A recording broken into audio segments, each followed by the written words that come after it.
ऐसी कोई चीज जो कैंसर की खुराक है उसको ना खाएं। कौन सी चीज कैंसर की खुराक होती है? Animal protein. जानवर की जो प्रोटीन होती है कैंसर सेल उसी पे टिकते हैं।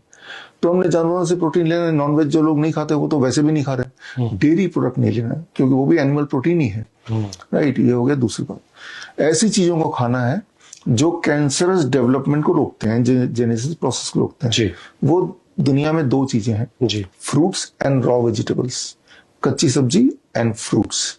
ये ढेर से आपके पूरे खाने का 70% should be fruits and vegetable.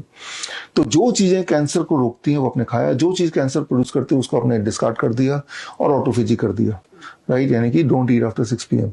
जब ये तीनों चीजों को कंबाइन करते हैं हम इसे बोलते हैं DIP डाइट। DIP डाइट आप करेंगे तो गूगल करेंगे मिल जाएगा आपको। तो जब आप ये करेंगे तो आप ठीक होने लगेंगे। अच्छा, कैसे पता चलेगा मेरा कैंसर ठीक हो रहा है? वही वाली बात, क्या मेरी हीमोग्लोबिन बढ़ रही है, क्या मेरा वेट बढ़ रहा है, क्या मेरी वीकनेस कम हो रही है, क्या मेरा पेन कम हो रहा है, क्या मेरी जो जख्म था वो भर रहा है? If the answer is yes, यानी कि आप ठीक होने की दिशा में बढ़ गए। तो जिस प्रकार आपके बॉडी ने कैंसर क्रिएट किया उसी प्रकार अलग परिस्थिति में कैंसर को बॉडी डिस्ट्रॉय भी कर सकती है। इतना ही है कैंसर। और रहा सवाल जो आप बोल रहे हैं, लोग इतना डर जाते हैं कि डर का माहौल बनाया जाता है। किसी को बोलो आप कैंसर पाए गए हैं, आधी जान तो उसकी वही निकल गई। आपने गौर किया, उसी वक्त से वो कैंसर पेशेंट की तरह बिहेव करेगा। खाना पीना छोड़ देगा, बातचीत करना छोड़ देगा, अगले 6 महीने मर जाने वाला उस तरह की प्लानिंग करेगा, है ना। और आसपास भी सहानुभूति लोगों की मिलने लगेगी। अब वो ट्रू कैंसर पेशेंट बन गया भय की वजह से। सबसे बड़ा बीमारी तो भय है, और भय के लिए ये जो लॉबी, एलोपैथिक लॉबी है, उन्होंने सारा प्रायोजन किया हुआ है। उनमें से एक कैंसर है जो मैं बोल रहा हूँ। आप में से कोई भी अगर ऑन्कोलॉजिस्ट हैं तो मुझसे डिबेट कर सकते हैं। अगर इन तथ्यों में कोई भी तथ्य आपने डिस्प्रूव कर दिया, आपके चैनल से बोल रहा हूँ, 10 लाख रुपए मैं दे दूंगा। 10 लाख रुपए शर्त।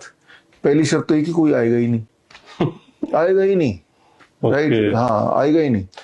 अच्छा, कीमोथेरेपी का क्या प्रोसीजर होता है, किससे कैंसर होता है? कीमोथेरेपी में या तो वो इंजेक्शन से डालेंगे या आजकल ओरल कीमोथेरेपी आ गया, वो आपकी इम्यूनिटी को घटाता है। It destroys the immunity of the body. उसका मेन प्रिंसिपल यही काम करता है। इम्यूनिटी को जब घटाएंगे तो फिर जो ऑलरेडी कैंसर सेल अगर है तो वो और बढ़ने लगेंगे। और कैंसर सेल तो हमारे बॉडी में भी है, मेरे बॉडी, आपके बॉडी में भी है। तो but they are in what we call as dormant stage. Right, उसे डॉर्मेंट या लेटेंट स्टेज ऑफ कैंसर बोलते हैं। कि वो बैठा है, कछुए की तरह बैठा ही रहेगा जिंदगी भर, आपको डिस्टर्ब नहीं करेगा। लेकिन वो फिर एक्टिव स्टेज में आ जाता है, एग्रेसिव कैंसर बोलते हैं जिसे।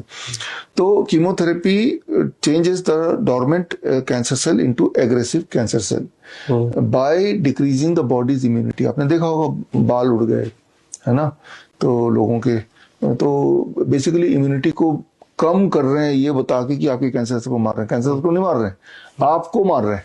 बड़ी से बड़ी बीमारी का आसान से आसान इलाज घर बैठे ही हो सकता है। अधिक जानकारी के लिए कांटेक्ट करें nearest doctor BRC clinic @ home।